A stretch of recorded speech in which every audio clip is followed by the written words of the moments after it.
इनके एक सांसद हैं टेड लियो, इन्होंने तो सीधे सीधे अपनी सेना से कहा कि सारे जनरल और सारे लिस्टेड लोग सुन लें जो सेना में हैं, अगर कांग्रेस की मतलब संसद की अनुमति के बगैर ग्रीनलैंड पर किसी भी सैन्य अभियान में आपने हिस्सा लिया तो आप एक गैर कानूनी काम कर रहे होंगे।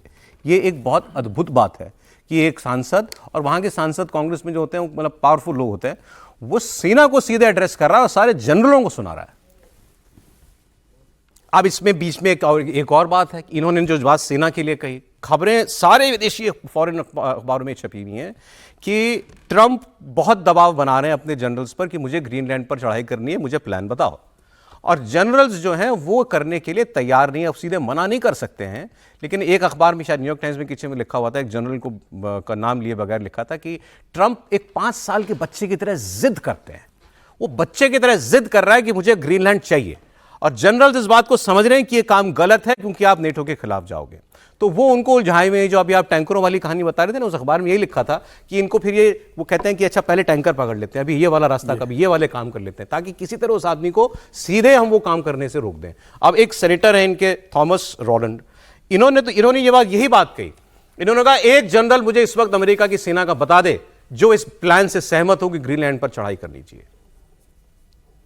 एक जनरल इसके यहां कंधे पर स्टार लगाओ, वो कह दे कि ये काम ठीक है ग्रीनलैंड पर चढ़ाई करने का। मतलब सेना भी नहीं चाह रही है, तब भी ये काम करना चाह रहे हैं ट्रंप। सर ट्रंप की हालत समझिए कि इनकी वो डायरेक्टर ऑफ नेशनल इंटेलिजेंस हैं तुलसी गबार्ड, उनको व्हाइट हाउस के गलियारों में भी वो खबर शायद किस अखबार की है पढ़ रहा था कि उनको डीएनआई अब कहा जाता है do not invite, do not invite, director of national intelligence. अब आप सोचिए ऐसे तो देश चल रहा है। नहीं, बट इनकी पार्लियामेंट, इनकी सेना नहीं चाह रही जो काम करना ट्रंप, वो उस काम पे बाधा है।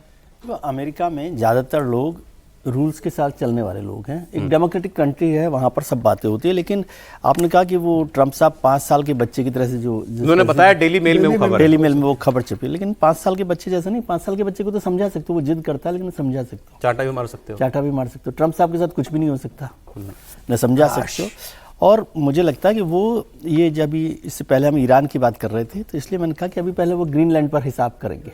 ईरान से पहले ग्रीनलैंड कैसा? ईरान से पहले करेंगे ग्रीनलैंड, क्योंकि ग्रीनलैंड तो उनको हासिल करना ही है, उस पर वो काम करेंगे। और नेटो से अलग हो जाएंगे? नहीं, और ये जो आप कह रहे हैं कि नेटो से अलग होंगे कि नहीं, ये तो नेटो को तय करना है।